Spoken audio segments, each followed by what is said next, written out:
Manipurda Imphal West District ki Chirang Turelda Paishanduna Leiba Mana Masingna Semba Leihau Kayagi Matangda Chathakiba Field Surveyda Sahi Lishing Kuntra Taret Rom Suraba ISS Matamda Asiada Panglamba Tingkhang Panba Wa Lemo Khak Thengnare Hairi Department of Science and Technology ki Makhada Autonomous Institute Ama Oina Leiriba Birbal Sahani Institution of Paleosciences BSIP की scientist सिंगना Imphal waste की चिरांग तुरेलदा चथाखिबा सर्वेदा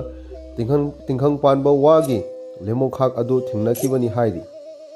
फंगलिबा वागी लेमोखाक असिगी चप चाबा मसक मतौ अमसुंग मरु ओइबा अदु मखा ताना थिजल्ली हाइरि लेमोखाक असिगी morphology की खुथांगदा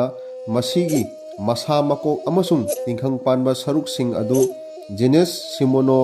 बेम्बुसागी मनुंग चनबगा लोइनना laboratory दा थादादुना ngasi sun nainari hojik thengnariba tingkhang panba wa bembusa bembus amasung simono bembusa kasosaga sangdamnabada wa asigi defensive threat amasung ecological role naungna sagatpada sauna mateng pangli hairi tingkhang panba wa gi fossil phangba asi masina ahan bani hairi हाइरिबा वा मखल असी ISS मतमदा एशियादा थेंगनाखि वादा तिंखंग पालिबा असी नापी अमदी उपाल वपाल चादुना हिंगबा सा सिंदगी मसा ngakthok sananabani haina लेनरोय सिंगना थिजनबदा खंगबंगमखि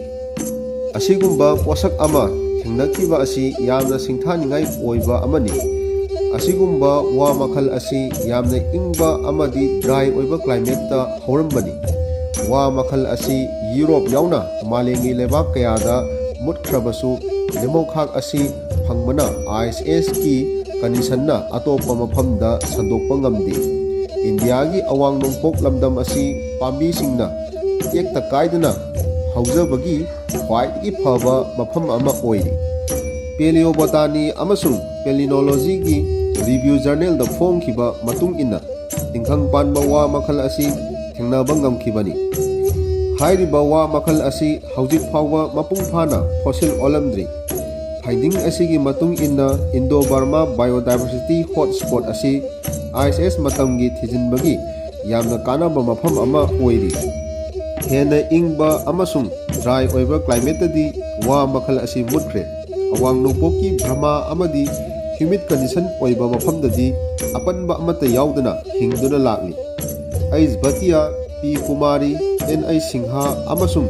GC बस्तबा गी टीमना वागी हौरफम अमसुंग लंदम असिगी क्लाइमेट करी ओइरमबगे हाइबिगी मतंगदा थिजनबदा चाउना मतेंग पांगली मसिना बोटानिकल माइलस्टोन अमा ओइबदा नतना पेलियोक्लाइमेटिक अमसुंग बायोजियोग्राफिक स्टडीदा यामना मरु ओइबा कंट्रीब्यूशन अमा ओइबा ngamlagani मरक असिदा सर्वेगी टीम मेंबर अमा ओइरिबा Geologists Survey of India की Geologists and Herojit na hai fossil asi ing so lising aniga kumathoi dagina lising ani kunithoi gi matamda Imphal West ki singjam chirang village da paishanduna leiba leihau ama survey tawbada masi thengnakhibani thijinba aduda sample kaya khomjinba ngambaga loinana sample kharadi fit ama sangba phawba yauki study adugi finding matung ina fossil bamboo thengnariba असी eastern India दा लेरंबा अथेंगबा पेलिस्टोसेन मतमगिनी हाइना geologist असिना फोंदोरकली